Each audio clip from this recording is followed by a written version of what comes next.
এই মুহূর্তে আমরা দাঁড়িয়ে আছি একটা পরিত্যক্ত ফ্যাক্টরির ভিতরে, যেটার ভিতরে সচরাচর মানুষ আসে না। তো আমরা আজকে এই জায়গায় আসছি, দেখবো, আপনাদেরকে দেখাবো।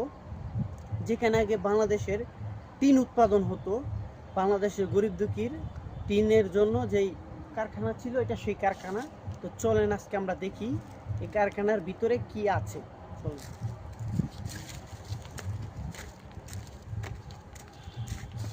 সম্পূর্ণ নীরব এই জায়গাটি। এখানে ঢুকা আমাদের কি ঠিক হবে কিনা আমি জানি না সঠিক, তবে এই জায়গায় না ঢুকাই ভালো। তারপর আমি চেষ্টা করব আপনাদেরকে একটু দেখাতে। তো চলুন, এই জায়গায় সচরাচর কি হয় সেটা আমি জানি না। খোলামেলা একটা জায়গা, এরকম ফ্যাক্টরি খোলামেলা থাকা ঠিক না। সব শুধু নীরব আর নীরব, নীরবতা।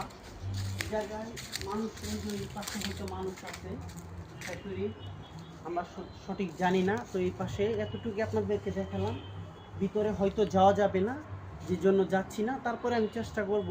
এরকম নিলিবিলি একটা জায়গার মাঝে সাধারণ মানুষের আসা ঠিক না। ধন্যবাদ।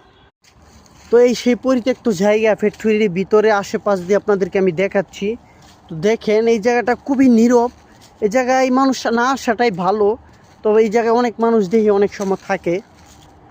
যেই জায়গায় একটা বড় বট গাছ আছে, বট গাছ তো এমনিই রিস্কজনক একটা জায়গা, বট গাছের নিচে দিয়ে আসা চলা ঠিক না। তারপরও আমরা যেহেতু ভিডিও বানাচ্ছি এই ক্ষেত্রে আসলাম। তো দেখি, এই যে আমার ছোট ভাই এই জায়গায় আছে আমার সাথে, আর আমি একা। ফ্যাক্টরির ভিতরটা দেখছেন একবারেই ভাঙাচোরা। আমি শুনেছি একবার এই জায়গায় নাকি বর্জ্যপাতের কারণে এই ফ্যাক্টরিটা বন্ধ হয়েছিল, তারপর থেকে আর এটা চলেনি। তো ফ্যাক্টরির ভিতরটা দেখতে পাচ্ছেন আপনারা, এই যে এই হলো ফ্যাক্টরির ভিতরটা, ভিতর দিক। আমার হয়তো এই জায়গায় যাওয়া ঠিক হবে না, যেহেতু এটা একটা ফ্যাক্টরি, আর ফ্যাক্টরির ভিতরে না যাওয়াটাই ভালো। তো যারা আপনারা ভিডিওটা দেখছেন আর আমার ভিডিও যারা দেখেন, অবশ্যই ভিডিওটা শেয়ার করে দিবেন।